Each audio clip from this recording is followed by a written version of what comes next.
Hello friends, welcome to my channel. இன்றைக்கி என்ன recipe பார்க்க போகிறோன்னா, ஒரு கப் பொட்டுக்கடலை இருந்தாவே போதும், சட்டுன்னு டேஸ்டியான ஸ்வீட் ரெசிபி செஞ்சிடலாம். வாங்க எப்படி செய்கிறதுன்னு பார்த்துடலாம். ஒரு கப் அளவுக்கு பொட்டுக்கடலை எடுத்திருக்கேன், ஒரு கப் சர்க்கரை, ஒரு 1/4 கிளாஸ் அளவு எண்ணெய் எடுத்திருக்கேன், 3 ஏலக்காய் எடுத்திருக்கேன். இப்போது ஒரு பேனில் நம்ம எடுத்து வச்சுருக்க பொட்டுக்கடலையை லைட்டாக வறுத்துக்கலாம். இது கூடவே நம்ம எடுத்து வச்சுருந்த 3 ஏலக்காவையும் சேர்த்து வறுத்துக்கிறேன்.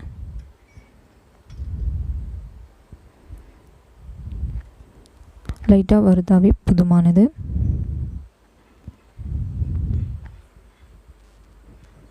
இப்போ இதை ஆற வச்சுட்டு ஒரு பேனில் எடுத்து வச்சுருந்த சர்க்கரையை சேர்த்துட்டு 1/4 டம்ளர் அளவு தண்ணி சேர்த்துக்கிறேன்.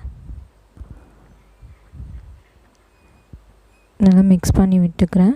சர்க்கரை கரைஞ்சாவே போதுமானது.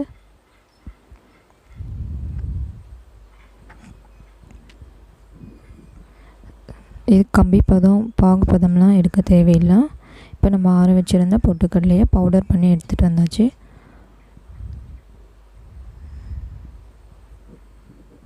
பாருங்கள், நல்லா கொதி வந்துடுச்சு, சர்க்கரை கரைஞ்சிடுச்சு.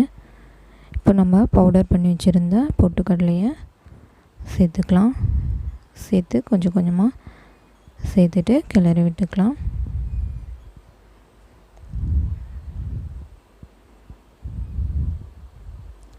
இந்த மாதிரி கிளறி எடுத்துக்கலாம். இப்போ இந்த ஸ்டேஜில் நம்ம எடுத்து வச்சுருக்க எண்ணெயை கொஞ்சம் கொஞ்சமாக சேர்த்து மிக்ஸ் பண்ணி விட்டுக்கலாம். இந்த மாதிரி கிளறி விட்டுட்டே இருக்கணும்.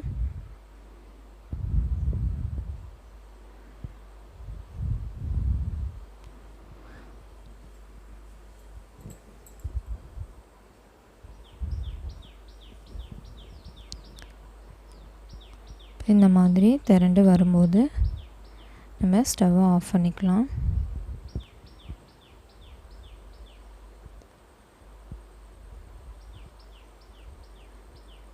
அதனால் இந்த கன்சிஸ்டன்சி வந்துருச்சுன்னா நம்ம ஸ்டவ் ஆஃப் பண்ணிட வேண்டியதான். இப்போ இதை ஒரு பிளேட்டில் ட்ரான்ஸ்ஃபர் பண்ணி ஆற வச்சுக்கலாம்.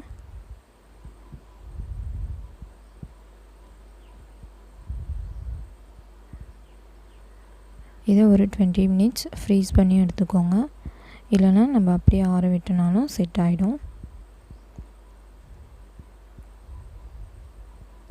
கொஞ்சமாக தேங்காயை துருவி எடுத்துக்கலாம். பாருங்கள், செட் ஆகிடுச்சு. இன்னும் கொஞ்சம் நேரம் இருக்கணும். இப்போ நான் ஸ்லைஸ் பண்ணிக்கிறேன்.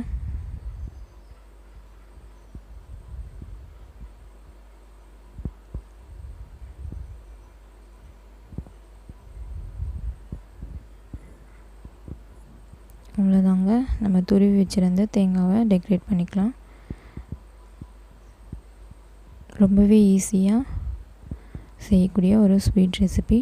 நீங்களும் இந்த மாதிரி செஞ்சு பாருங்கள். உங்கள் குழந்தைங்களுக்கும் செஞ்சு கொடுங்க. சட்டுன்னு செஞ்சிடலாம். ரொம்ப ஹெல்த்தியும் கூட. நீங்களும் ட்ரை பண்ணி பாருங்கள்.